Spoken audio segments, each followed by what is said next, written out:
Mientras leía, Increíble todo esto. mientras leía, observaba toda esta actividad del ángel Gabriel, cómo buscaba a las personas para crear los personajes y hacerlos carne, hacerlos vida de lo que Dios había escrito en otros libros.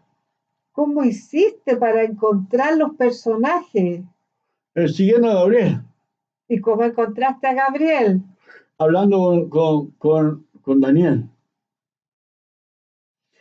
Daniel estaba orando y confesando el pecado de su pueblo, que por eso se habían ido a Babilonia, lo habían arrojado para allá, y no nos hemos dispuesto a entender tu verdad, el libro de la verdad, tu verdad.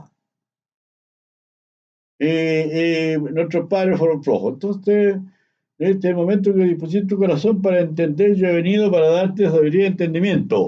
Y ahí le explica la profecía de las 70 semanas, porque había engañado al rey Nabucodonosor 2 veces.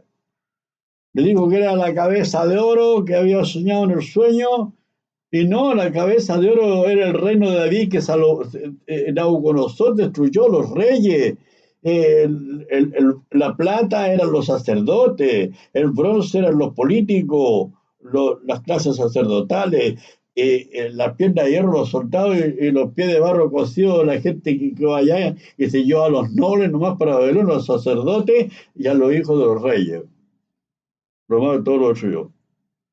Y tenía peso de conciencia Nabucodonosor, que el reino de David era hermoso, precioso, el reino de Salomón lo hizo, lo quemó, lo hizo tira. Pero fue por envidia. Y se llevó a la gente para allá, a los nobles, para mostrárselo a su pueblo, la grandeza y honra de Babilonia. Y resulta que Daniel lo furó. Y soñó un sueño y nadie sabía qué es lo que era el sueño, Claro. y era peso de conciencia que el rey tenía de haber destruido el reino de David, y había soñado con una cabeza de oro, una estatua que tenía de todo tipo de metales, una estructura social del reino de David nomás.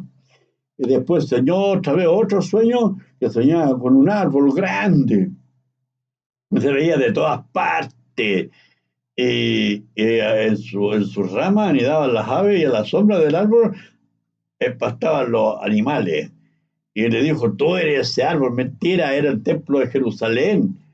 Y había comida para todo en el negocio del templo, iban los tiros a vender pescado a Jerusalén, otros traían de todo. Era un centro de compra Jerusalén, era como un mall antiguo. Y le dijeron que el día sábado era del repaso, no se podían abrir las puertas, que por eso fueron a parar a Babilonia, por hacer el negocio el día sábado, se preocupaban del sábado de Dios y se dedicaban a pasear y a comprar cosas en Jerusalén. Y entonces, eh, el gran árbol era el templo, que se veía de todas partes, en donde había alimento para todos. Eh, Habían los pájaros que anidaban en sus ramas y a la sombra los animales. Parecía el polo. Y le dice, tú eres aquel árbol. Y soñó que un vigilante santo ascendía del cielo y dice, cortad el árbol y dispersad su fruto, váyanse las bestias y las aves que están en su rama. ¡Ah! El vigilante santo desciende del cielo, Jesucristo. Y dice que el templo va a ser destruido por Tito, el hijo de Vespasiano, porque se lo había enseñado Gabriel a Daniel en la profecía de las 70 semanas de año. Y Jesús se lo dice en Lucas 21, 20 a 24, y yo estaba enfocando a cómo conversaba Daniel con Gabriel, y cómo conversaba Jesús con los apóstoles, que lo que iba a pasar. Y yo estaba al tanto porque estaba traído en la Biblia, metido en todos los tiempos, observando todo eso. Entonces lo iba guardando en mi corazón, que eran personajes que Gabriel tomaba y los ponía ahí para cumplir la profecía. Porque Dios colocaba a los personajes con otros nombres, y él buscaba a las personas, las ponía ahí, y cuando en Isaías Dios le dice a Pedro y a Pablo, deje limpio su camino, el hombre inicuo su pensamiento, el impío era Pablo y el inicuo era Pero Pedro, y que se dejen de escribir porquerías porque el pensamiento de Dios no son cartas pastorales. Era más alto que el cielo de la tierra. Así son mis pensamientos más altos que vuestros pensamientos. Entonces le dice a Pedro que se deje de escribir tonteras, porque él es el que le va a mandar el Apocalipsis a las 7 iglesias de Asia que no habían visto a Jesús, y llevarle la revelación de Jesucristo a la iglesia de Asia. Y este cada Pablo andar hablando a los Efesios, andar hablándole a Pedro en Roma y todo eso, no nada, porque Dios ya tenía preparado lo que iba a hacer. Y ahí estaba yo observando todo eso.